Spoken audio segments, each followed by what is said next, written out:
Right, just use my privilege of being here.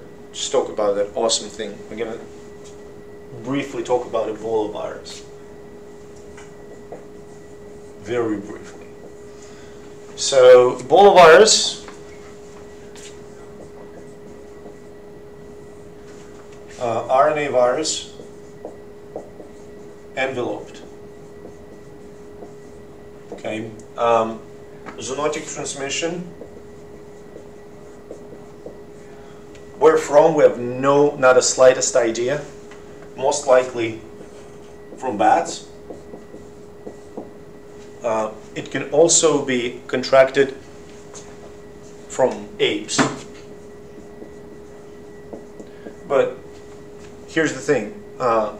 We don't know where Ebola virus exists in the nature. Does that make sense? Where in which animals in Africa? Everything points at the fact that bats can harbor the virus, because apes like gorillas and chimps, they're actually getting sick and they die from Ebola, just like humans. Does that make sense? So human to human transmission, usually via blood. So somebody hunts a bat. It is a source of animal protein in Africa. Okay, somebody hunts a bat, butchers it, gets exposed to the blood. Here we go. And human to human transmission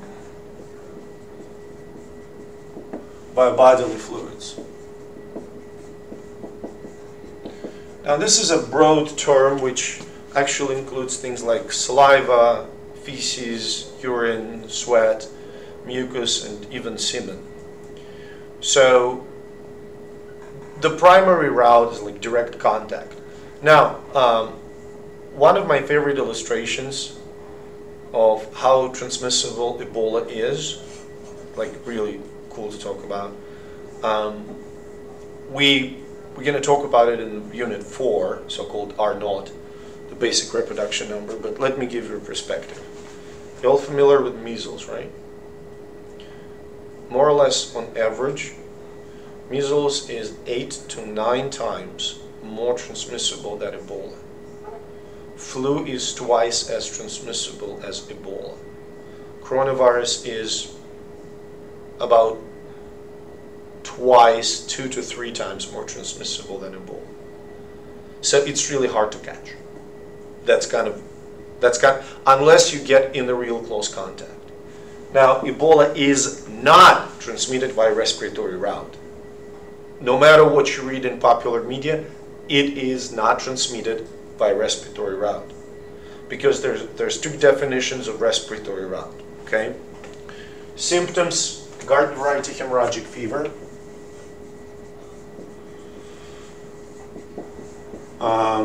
death usually occurs due to the loss of fluids. If you Google hemorrhagic fever Ebola, you will see pictures of people bleeding through their noses and ears and eyes. It is not an accurate representation of what's going on. One of the main causes of death is diarrhea. People run really high fever. They lose a lot of fluids. Also due to the hemorrhages, they develop hypovolemic shock. Okay, that makes sense? And they basically die of shock.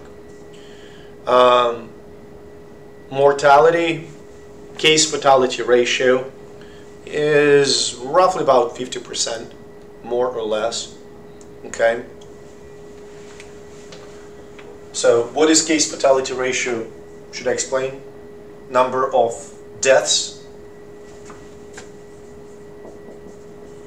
over cases. Okay. So it's a BSL-4 pathogen. Okay. There is an experimental vaccine. Why it is experimental? It has never been properly approved. Okay, it was issued an emergency use authorization, was distributed in Africa for so-called ring vaccination when a case is identified. People who are contacts get vaccinated. Does that make sense? You following? Shameless plug, if you will go on YouTube and Google Ebola Knowledge Exchange, Lakeland Community College. First video I think that will pop up will be Dr. Nussbaum and I delivering sort of a popular talk about Ebola, which was, I think, pretty good. Not because I did that, but it was really like a good one. So if you want, watch it. But the outbreak of Ebola is not possible in the United States because we have a healthcare system better than in Africa, not the greatest in the world, but better, and we do not interact as much. We're good? Questions? I cut it short because I can talk about it like for hours and hours. Ebola actually represents one really good example of a factor that contributes to technicalities of microbial control. Ebola virus survives much better in blood or mucus than it does without it. Does that make sense? So let me explain what I mean. Let me rephrase.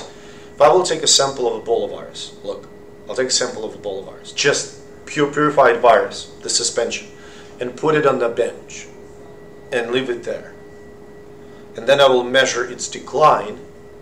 By itself, it will decline much faster than if I would mix the same amount of virus with blood or feces or saliva. And this is a known effect. Organic compounds, they protect pathogens. You see what I'm saying?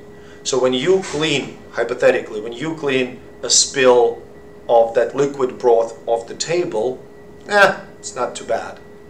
If you clean the same pathogen, but as a part of, I don't know, patient vomitus or feces or bleeding, you have to apply more thorough cleaning procedures because the pathogen is protected by organics. Make sense? Good? Okay, awesome.